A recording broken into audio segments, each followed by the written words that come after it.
نحمده ونصلي على رسوله الكريم أما بعد فأعوذ بالله السميع العليم من الشيطان الرجيم بسم الله الرحمن الرحيم ولا تلبسوا الحق بالباطل وتكتموا الحق وأنتم تعلمون ولا تلبسوا اور نہ تم ملاؤ الحق حق کو بالباطل ساتھ باطل کے وَتَكْتُمُ الْحَقَّ اور تم چھپاتے ہو حق کو وَأَنْتُمْ اور حالانکہ تم تعلمون تم جانتے ہو۔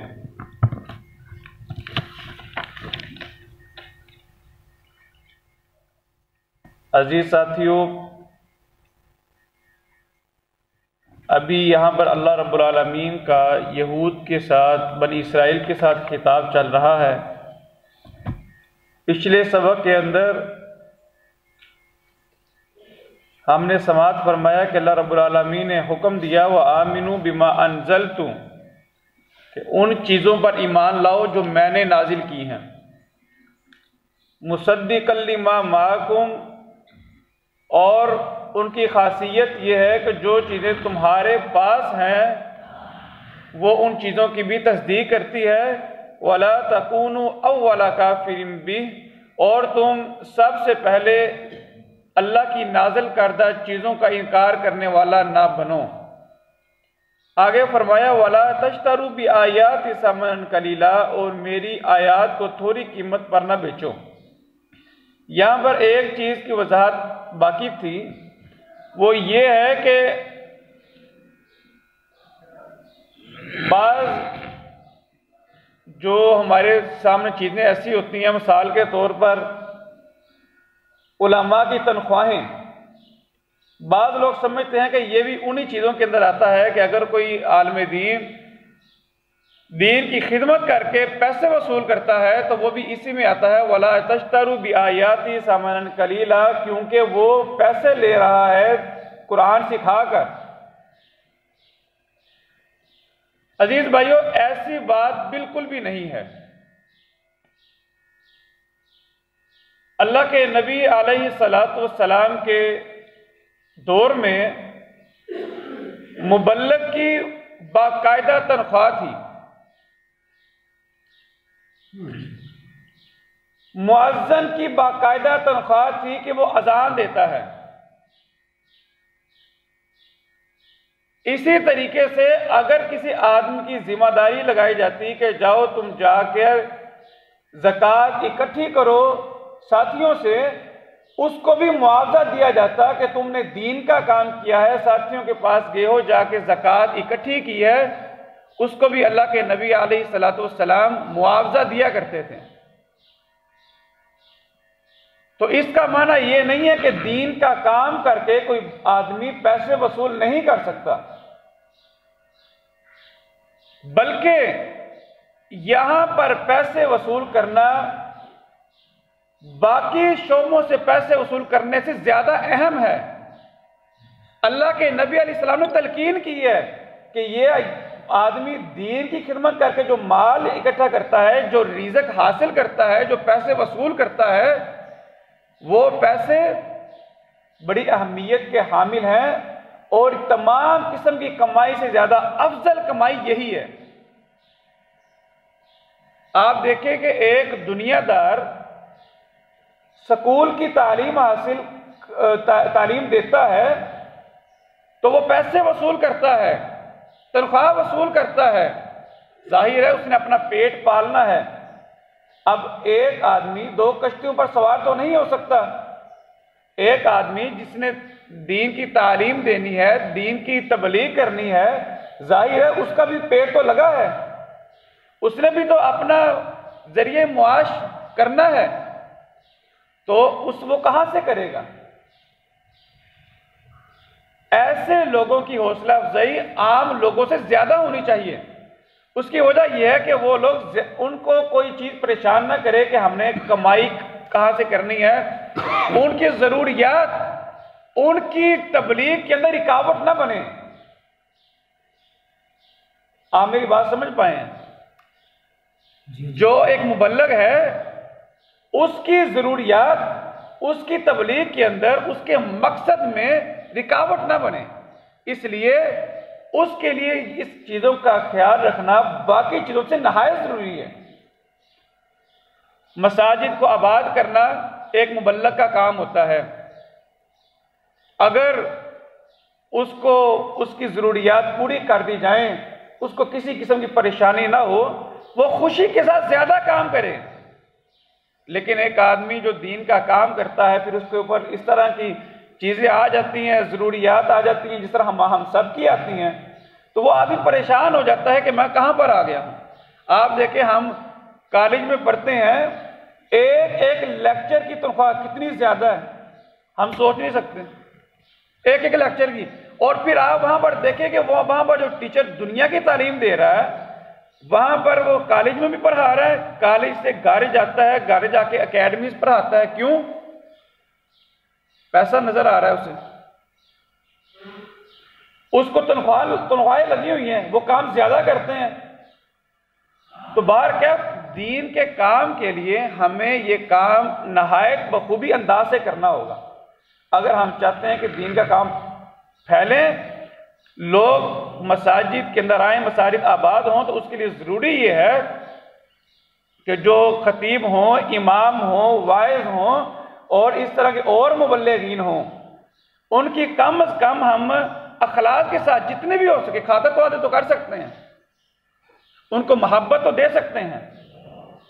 یہاں پر ان چیزوں کا فرمایا وَلَا تَشْتَرُوا بِآيَاتِ ثَمَنًا قَلِيلًا، میری آیات کو تھوڑی قیمت میں نہ بیچو، یہاں پر وہ چیز مراد نہیں ہے۔ یہاں پر مراد وہ چیز ہے کہ جس کے بارے میں آپ نے فرمایا کہ آدمی بعض اوقات پیسے وصول کر کے غلط مسئلہ بیان کر دیتا ہے، یہ بیچنا ہے آیات کو۔ وَإِيَّايَ فَاتَّقُونَ، اور پس مجھے سے ڈرو۔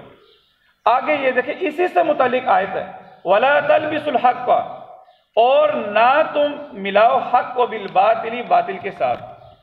ایک تو یہ مطلق ہے کہ کبھی بھی حق بات کو باطل سے نہ ملاؤ۔ ہمارے یہاں پر ہوتا کیا ہے، ہمیں آدھا سچ مل جائے نا، آدھا سچ، تو ہم اس کا ناجائز فائدہ اٹھا لیتے ہیں۔ ہمیں سارے کے ساتھ اس طرح بعض شاید ہوتا ہو کہ ہمیں آدھی چیز سچی مل جائے، باقی پوری کہانی خود بنا کے ہم سامنے رکھ دیتے ہیں، جبکہ ایسی چیز غلط ہے۔ فرمایا وَلَا تَلْبِسُوا الْحَقَّ بِالْبَاطِلِ، حق اور باطل کو آپس میں خلط ملط نہ کرو، بات واضح رہنے دو، یہ بات سچی ہے، یہ غلط ہے، بالکل سیدھی سیدھی بات کرو۔ اللہ رب العالمین نے قرآن کریم کے دوسرے مقام پہ ارشاد فرمایا یا ایھا الذین آمنوا اتقوا اللہ، اے ایمان کا دعویٰ کرنے والوں اللہ سے ڈر جاؤ، وقولوا قولا سدیدا، اور جو بھی بات ہو وہ سیدھی سیدھی کرو۔ فائدہ کیا ہوگا؟ فرمایا سب سے پہلا فائدہ یصلح لکم اعمالکم، تمہارے اعمال میں ٹھیک کر دوں گا۔ اور آپ یہ دیکھیں اس کا تجربہ، وہ صحابی رسول جو اللہ کے نبی علیہ السلام کے پاس ہے، کہا اللہ کے نبی میرے اندر 4 کبیرہ گناہ ہیں، زانی ہوں، شرابی ہوں، چور ہوں، جھوٹ بولتا ہوں، یہ 4 کبیرہ گناہ گنائے اللہ کے نبی کے پاس آ کے، 4 کبیرہ گناہ۔ فرمایا اللہ کے نبی آپ کے کہنے پہ 1 چھوڑ دوں گا، 3 نہیں چھوڑوں گا۔ اللہ کے نبی علیہ السلام غصے نہیں ہوئے، حکیمانہ انداز اپنایا، فرمایا اے میرے پیارے صحابی صرف جھوٹ بولنا چھوڑ دے، باقی کام کر جو کر، بلکہ یہ نہیں کہا کر، آپ نے فرمایا صرف جھوٹ بولنا چھوڑ دے۔ وہ صحابی رسول جب گھر سے گئے تو یہ سوچا صرف جھوٹ سے منع کیا گیا ہے، باقی چیزوں سے منع نہیں کیا گیا۔ اب وہ اگر چوری کرنے گئے تو خیال آیا کہ اللہ کے نبی علیہ السلام کے پاس حاضر ہوں گا، صبح آپ سوال کریں گے ہاں بھائی چوری کی ہے تو میں نے آپ سے وعدہ کر لیا ہے کہ میں جھوٹ نہیں بولوں گا، سیدھی بات کروں گا۔ تو وہاں پر ہوگا یہ کہ آپ کے ساتھ جتنے صحابہ رسول بیٹھے ہوں گے سب کو پتہ چل جائے گا میں نے رات کو چوری کی ہے تو میری عزت نہیں رہے گی۔ آپ دیکھیں قرآن مجید کی آیت یا ایھا الذین آمنوا اتقوا اللہ، اے ایمان کا دعویٰ کرنے والوں اللہ سے ڈرو، وقولوا قولا سدیدا، سیدھی بات کرو۔ فائدہ کیا ہوگا؟ یصلح لکم اعمالکم، تمہارے اعمال سنوار دوں گا۔ اب اعمال سنورنے لگے ہیں سیدھی بات کرنے سے۔ کہا کہ سچ بولوں گا اللہ کے نبی علیہ السلام کے پاس، سیدھی بات کروں گا، تو اگر صاحب کو پتا چل گیا میں نے چوری کی ہے تو کیا ہوگا؟ اس بات پر آ کر برائی چھوڑ دی۔ اسی طریقے سے اور جو گناہ تھے وہ بھی سارے چھوڑ دیے، صرف ایک کام کیا ہے، سیدھی بات کی ہے، فرمایا یصلح لکم اعمالکم، اللہ دنیا میں تمہارے اعمال درست کر دے گا، ویغفر لکم ذنوبکم، پھر جتنے تمہارے گناہ ہوئے ہیں وہ سارے بخش دے گا۔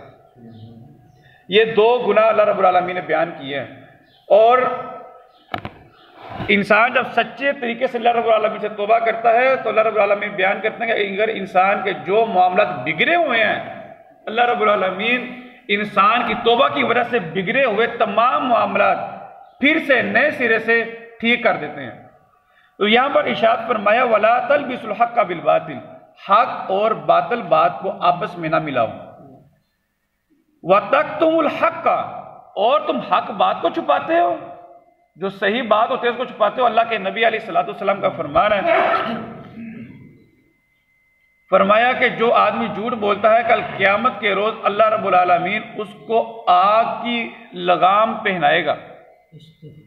جو آدمی جھوٹ بولتا ہے، حق بات کو چھپاتا ہے، اور فرمایا وَأَنْتُمْ تَعْلَمُونَ، کہ یہ نہیں ہے کہ تم حق بات کو چھپا رہے ہو، تمہیں علم نہیں ہے۔ ایک تو حق بات کو چھپانا یہ ہے کہ انسان جہالت کی وجہ سے کرے، اور ایک عصبیت ہوتی ہے، تعصب ہوتا ہے، خود انسان یہ کام کر رہا ہوتا ہے۔ فرمایا کہ ایسا نہ کرو کہ تم جانتے بھی ہو اور حق بات کو بھی چھپاتے ہو، یہ عمل بہت بڑا گناہ ہے۔ ریوائز کر لیجئے، وَلَا تَلْبِسُوا، اور نہ تم ملاؤ، الحق، حق کو، بالباطل، باطل کے ساتھ، وَتَكْتُمُوا الْحَقَّ، اور تم چھپاتے ہو حق کو، وَأَنْتُمْ، حالانکہ تم، تعلمون، تم جانتے ہو، وَلَا تَلْبِسُوا، اور نہ تم ملاؤ، الحق، حق کو، بالباطل، باطل کے ساتھ، وَأَنْتُمْ، حالانکہ تم، تعلمون، تم جانتے ہو۔ روایت کر